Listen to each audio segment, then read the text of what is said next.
The gavel had not even fallen yet, and Richard Callahan was already laughing. Not a nervous laugh, not a polite chuckle, a loud, mocking laugh that echoed through the marble halls of the Suffolk County Courthouse, turning heads from the back row all the way to the bench. He leaned toward his lawyer, wiped a tear of amusement from his eye, and said loud enough for everyone to hear that his soon-to-be ex-wife would be lucky to afford a studio apartment by the end of the month. What Richard didn't know was that in exactly 4 minutes, that laughter would die in his throat forever. If this story of pride, humiliation, and quiet justice moves something in you, do me a favor before we go any further. Hit that like button, drop a comment with where you're watching from, share this with someone who needs a reminder that karma keeps perfect records, and subscribe to the channel so you never miss a story like this one. Now, let's go back to where it all began. Grace Whitfield had grown up in a small, weathered house on the outskirts of Savannah, Georgia, raised by a single mother who cleaned office buildings at night to keep the lights on. Grace learned early that dignity wasn't something you were given, it was something you built, quietly, brick by brick, while nobody was watching. She worked her way through community college, then a state university, studying finance with a stubbornness that surprised even her professors. By the time she was 26, she had moved to Boston for a fresh start, carrying nothing but 2 suitcases and a determination that had been forged in hardship.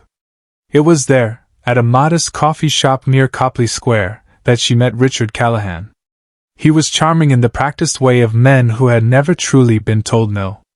He worked in real estate, drove a car too expensive for his actual income, and had a smile that made people forget to ask hard questions.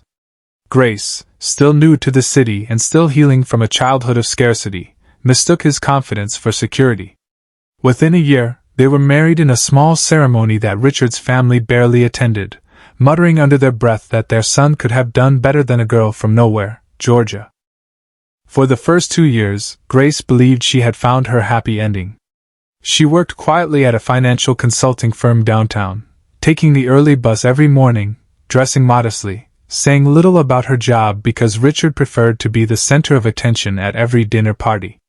She cooked, she supported his business ventures, she even quietly paid off 2 of his failed investments using her own savings, never once asking for credit or recognition. But somewhere in the 3rd year, Richard's charm curdled into control. He began comparing her to women with louder personalities and flashier lives. He began coming home late, smelling of perfume that wasn't hers. He began making comments, small, cutting comments, about how she should be grateful someone like him had married someone like her.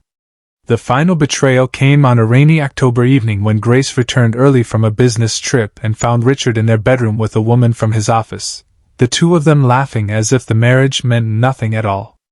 Grace didn't scream. She didn't cry in front of him. She simply turned, walked out, and checked into a hotel, where she sat alone in the dark for hours, replaying every ignored red flag, every swallowed insult, every moment she had made herself smaller so he could feel bigger. When she filed for divorce, Richard treated it like a formality, almost a joke. He told his friends that Grace had nothing, no name, no connections, no leverage, and that his lawyers would crush her in negotiations.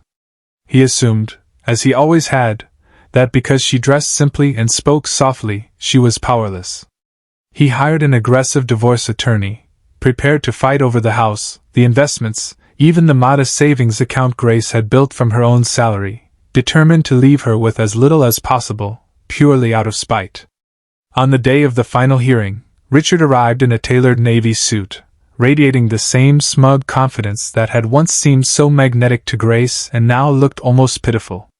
His lawyer stood beside him, ready to argue that Grace's contributions to the marriage were minimal, that she had no real career to speak of, that Richard was the sole reason for whatever financial stability the household had known.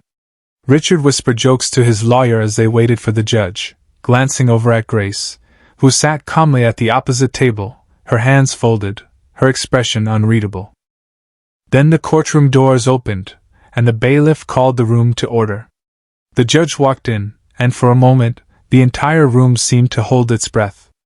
She was a tall woman with silver-streaked hair pulled back neatly, wearing the black robe of authority, her presence commanding immediate respect.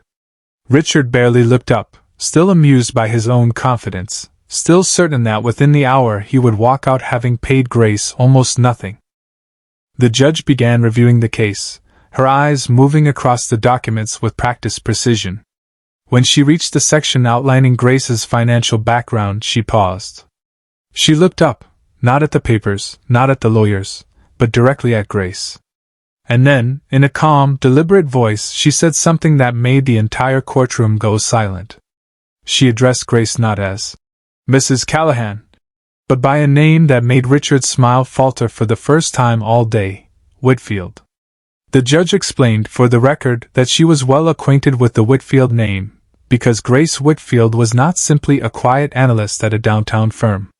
She was the founder and majority owner of Whitfield Capital Partners, a private investment firm that, under a carefully guarded pseudonym, had quietly built a portfolio worth well over $40 million, wealth Grace had built entirely on her own, years before she ever met Richard, using a professional alias to protect her privacy in an industry that too often dismissed women, especially women who had come from nothing.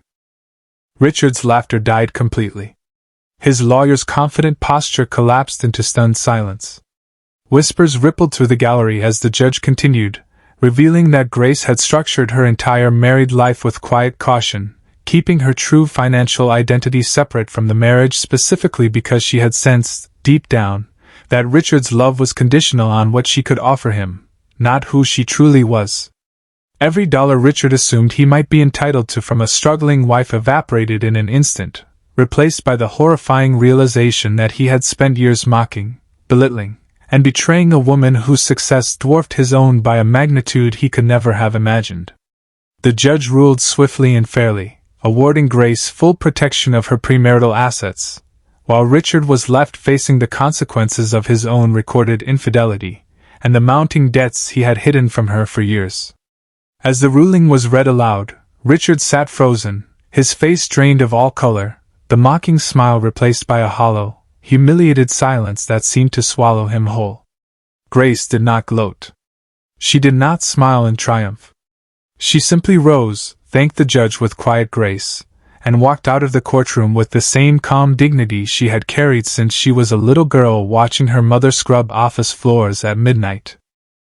Outside, the Boston air was crisp and cold, but for the first time in years, Grace felt like she could finally breathe. She did not need Richard's approval, his money, or his name. She had built her own world, brick by brick, exactly as her mother had taught her, and no one, not even the man who once laughed at her value, could ever take that away. If this story touched something in you, if it reminded you that quiet strength often hides the loudest victories, please take a moment to like this video, leave a comment sharing your thoughts, and share it with someone who needs to hear that dignity always outlasts arrogance. And before you go, I want to ask you something special. Comment the words "Grace wins" if you believe true strength doesn't need to shout to be heard. In the months that followed, Grace stepped further into the light, no longer hiding behind a pseudonym, no longer shrinking herself to make someone else comfortable. She mentored young women from backgrounds like her own, funded scholarships in her mother's name, and became known not as Richard Callahan's quiet ex-wife, but as Grace Whitfield, a woman who had turned humiliation into unshakable power. And somewhere across the city, Richard Callahan sat alone in a much smaller apartment, finally understanding a truth he had ignored for far too long, that the woman he once laughed at had been extraordinary all along, and he had simply been too blind, too arrogant, and too late to ever truly see her.